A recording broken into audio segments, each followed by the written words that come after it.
They always told you, never chase women, let them chase you. But then real life hit you, and you realized a brutal truth. Women almost never chase men. You feel trapped. If you don't pursue her, nothing happens. But the moment you do, she loses interest. So what's the secret? There are two kinds of pursuit, logical and emotional. And if you don't understand the difference, you'll end up one of two things, ignored or used. In this video, I'll reveal the hidden psychology behind the game of hunting and chasing, and why the only way to make her chase you is to start as the hunter. If you're new here, subscribe and stay till the end. Hit like, share this video, and most importantly, pay attention. Let me take you back a few years. I met a man named Roberto, owner of 3 successful restaurants. Women were everywhere around him. Calls, messages, invitations, attention non-stop. I thought, this man must know the secret. But after spending time with him, I realized something devastating. None of those women loved him. They chased him, yes, but not for who he was. They chased his bank accounts, not his soul. This is what I call logical pursuit. When a woman comes after you not from emotion, but from calculation. She sees a clear benefit: money, status, connections. Her brain does the math. If I stay with this man, my life gets easier. And sure, it can work if you've got a fortune to burn. But here's the problem. It's a relationship built on quicksand. One night, after a few drinks, Roberto told me something I'll never forget. Brother, I feel like an ATM with legs. When the money's gone, the love disappears. And he was right. Those women stayed, but with one eye always on the door, waiting for someone who could make them feel something real. That's the curse of logical pursuit. It has 2 fatal flaws. First, it's nearly impossible to sustain. Not every man has millions or a famous name. Second, even if you do, you'll never get what every man secretly wants: a woman who loves you for you. But here's where things change. There's another kind of pursuit, one any man can master if he truly understands the female mind. It's called emotional pursuit, and it's the most powerful weapon in all human relationships. When a woman chases you emotionally, she can't control it. You become her addiction, the drug her nervous system craves to feel whole. She can't relax unless she hears from you. She seeks you, not because logic tells her to, but because her heart demands it. And here's the secret: this kind of pursuit can be created, cultivated, and mastered. Let me give you an example that will change how you see everything. Imagine a friend offers you a cigarette one day. Here, try it, he says. You take it, you smoke, you like it. A few days later, he brings you another. After a while, you start expecting those cigarettes. Weeks later, you don't wait for him anymore. You look for him. Hey, do you have another one of those? And one day, he says, of course, but now it costs 20 pesos. What happened there? At first, he was the one giving. Then, you were the one asking, and in the end, you were the one paying. The same thing happens in relationships, but instead of cigarettes, we're dealing with attention, emotion, and connection. As the great strategist Machiavelli once said, in the game of power, the one who controls the other's emotions controls the outcome. Women are no different. At first, you give her small doses of attention, then you disappear, then you return with a little more, and slowly, she begins to crave it. That attention becomes like air, something she can't live without. Now, don't misunderstand me. This isn't about manipulation or cruelty. This is about understanding human nature and working with it, not against it. Because women crave emotion. They crave challenge. They crave uncertainty. They want a man who makes them feel alive, not one who drowns them in constant predictability. But here's the tragedy. Most men do the exact opposite. They meet a woman they like and instantly become her obedient little pet. Texting non-stop, always available, endless attention. Then they wonder why she loses interest so quickly. The answer is simple. If something is always available, it loses its value. If something is predictable, it becomes boring. But when something appears at the right moment and then pulls away, it creates need. And emotional need is the fuel of real attraction. Listen. If you've made it this far, it's because you actually want to change your life with women, and that alone makes you different from most men. Most settle for shallow advice and keep failing, but you're here for the truth. So if this message is opening your eyes, subscribe to the channel, because what's coming next is even deeper, and I only want to share it with men who are truly committed to their transformation. Now that you understand the difference between logical pursuit and emotional pursuit, it's time to learn how to become the kind of man that women chase, without even realizing why. And to do that, you must master both phases of the game, the hunt and the emotional conquest. This is where the truth begins. You already know emotional pursuit exists, but now you have to create that addiction in her. And this is where most men make the biggest mistake of their lives. They confuse being a hunter with being a chaser. Listen carefully. there's a massive difference. The chaser begs, pleads, crawls.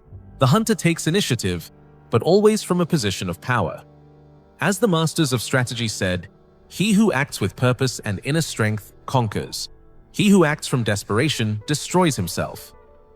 Let me tell you something that changed my life forever. Years ago, I met a man named Fernando. He wasn't handsome, he didn't have money, and yet women melted for him. One day, I asked him his secret. He said something I'll never forget. "Brother, the difference between success and failure lies in how you ask a question." At first, I didn't understand, until he showed me. Most men ask, "When are you free to hang out?" That's begging. Fernando would say, "Tell me which days you're free this week. I want to take you somewhere amazing." See the difference? One asks for permission, the other takes control. That's the first rule of the hunt.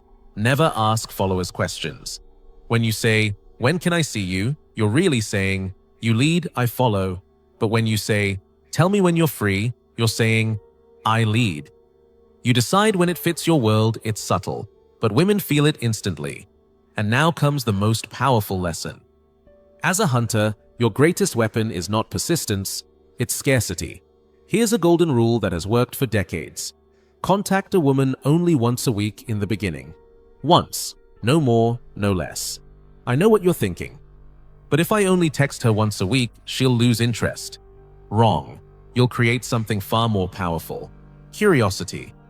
When a man contacts a woman every day, he becomes predictable.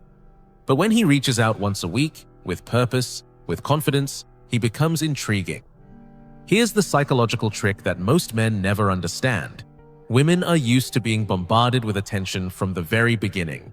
Constant messages, full availability, desperation disguised as interest. But you're going to do the opposite. You'll appear, you'll make an impact, and then you'll disappear. Think of yourself like an expensive perfume. If someone wears too much of it, it becomes suffocating. But if they wear just enough, at just the right moment, it leaves everyone wanting more. That's exactly what you'll do with your presence, your attention, and your time. Let me show you how this looks in real life. You meet a woman on Saturday. Instead of texting her on Sunday like every other guy, you wait until the next Saturday. Then you send something like this. "Hey, I remember you said you love art. This Friday, there's an incredible exhibition. Let's go at 8.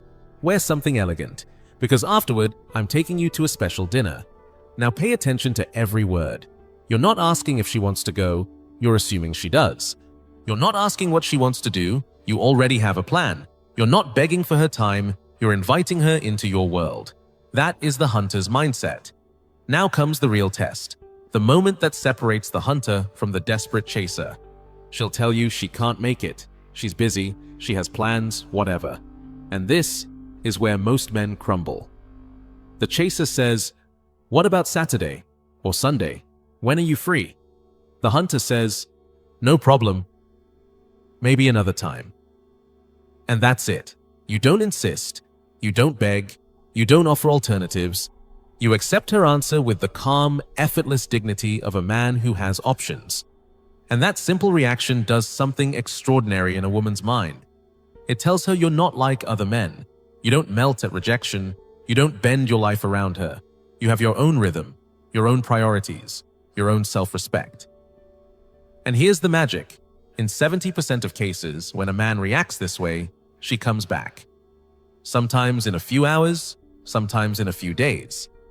She'll text something like, "Hey, my Friday just freed up. You still want to go to that exhibition?" Why? Because you've just become the only man in her life who doesn't beg for her attention. But be careful. If she doesn't come back, don't chase. Stick to your system. Wait a week. Talk to someone new. Because here's the brutal truth. A true hunter is always hunting. He doesn't obsess over one prey. This mindset will change your life. Because instead of putting a woman on a pedestal and begging her to choose you, you become the man that women compete to win. And when you finally go out with one of them, you'll already have established the perfect frame. You are the prize, not her. But the hunt is only the first step, because once you land that first date, you need to know exactly what to do. how to ignite the kind of emotions that make her the one who starts chasing you. And that is an art that demands surgical precision. Now comes the part where men are separated from boys. You've got the date. You've proven you're a hunter, not a beggar. But this, right here, is where most men destroy everything without even realizing it. Let me ask you something. How many times have you gone out with a woman who seemed genuinely interested? You had a nice conversation, you laughed, you talked about work, about family, and then silence. She never reached out again.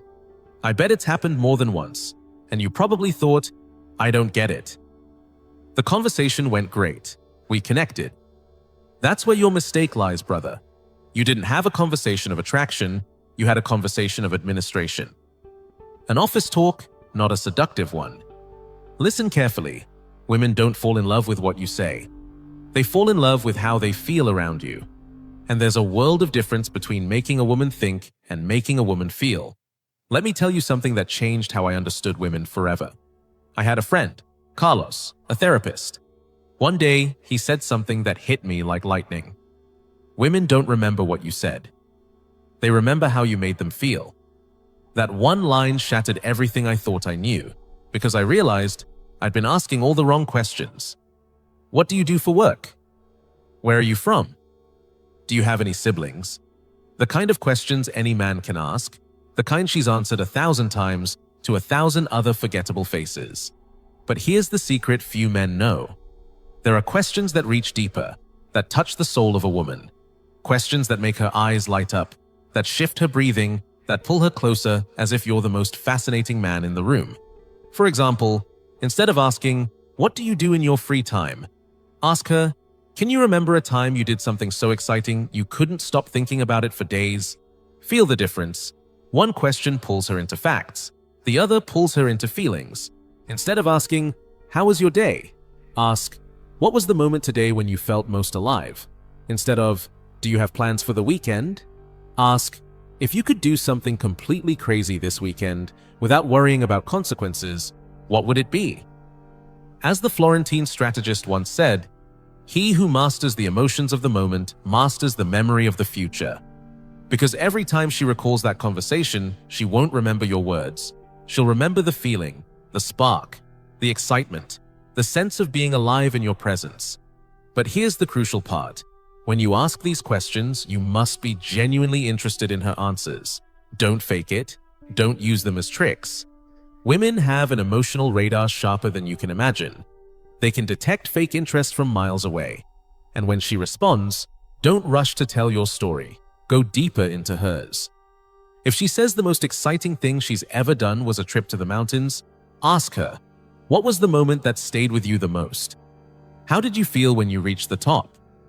Make her relive that emotion with you, because in that moment, you're not just hearing her story, you're making her feel it again, and she'll forever associate that feeling with you. That's the secret.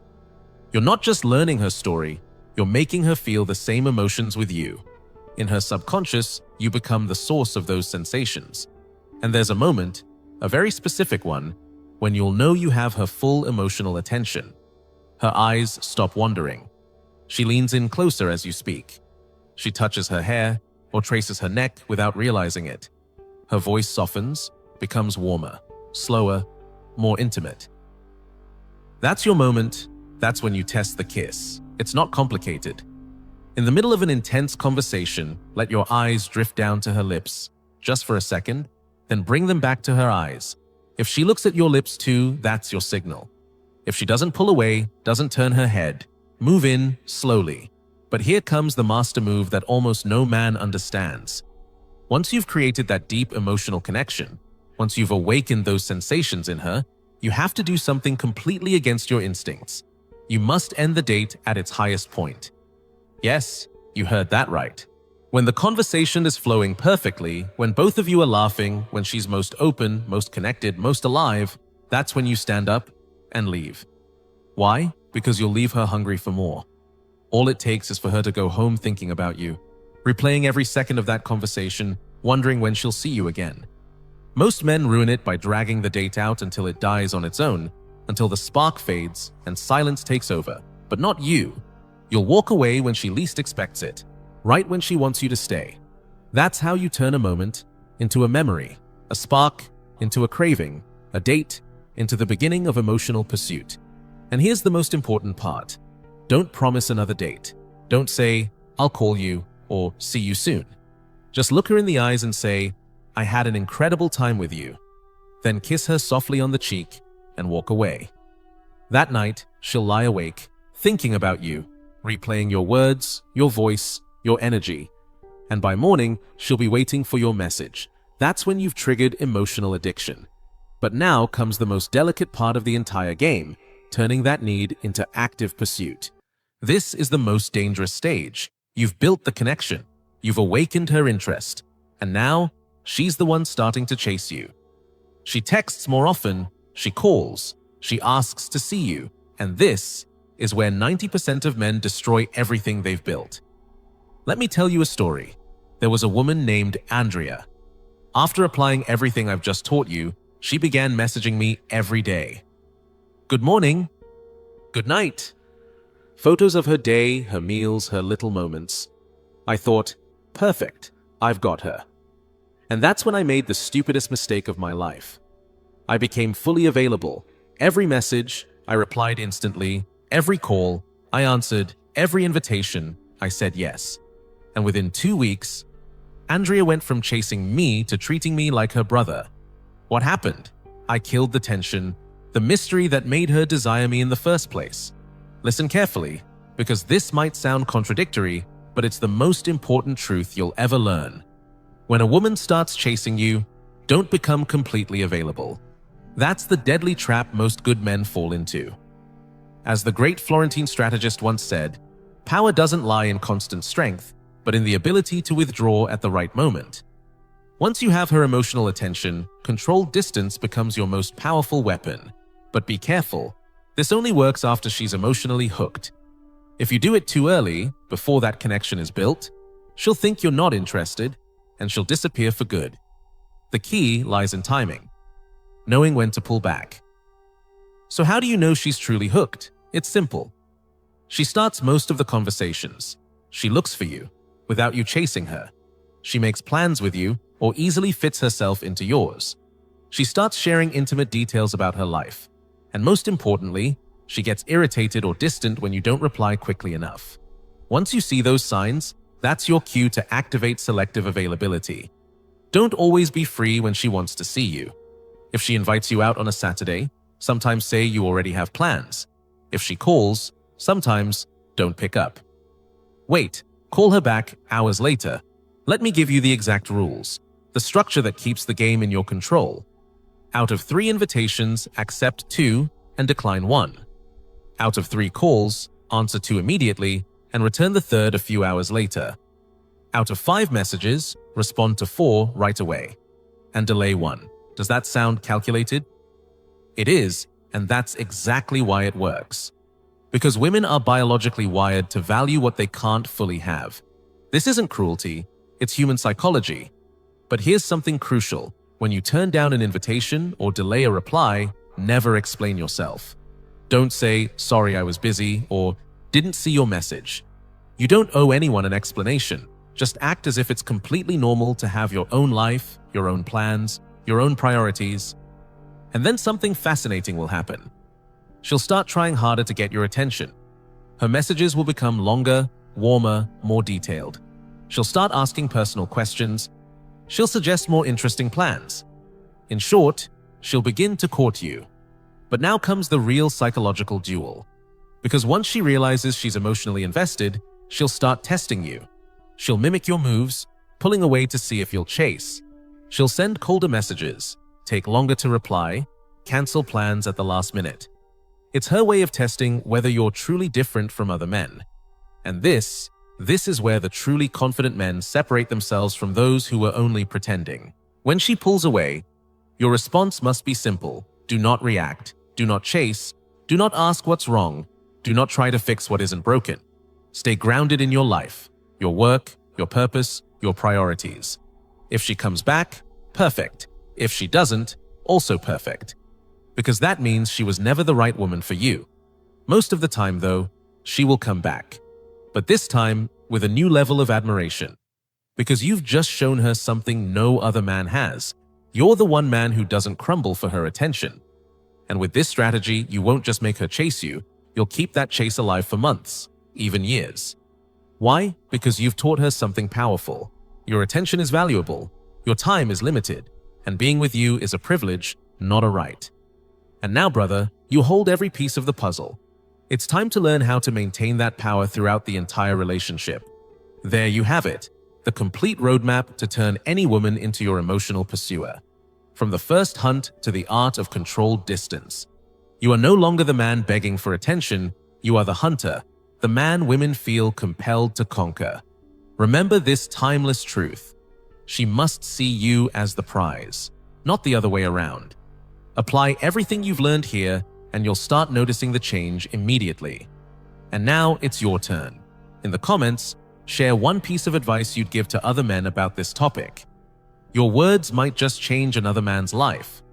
And if this content opened your eyes, subscribe for more of the hidden strategies from the game that few truly understand.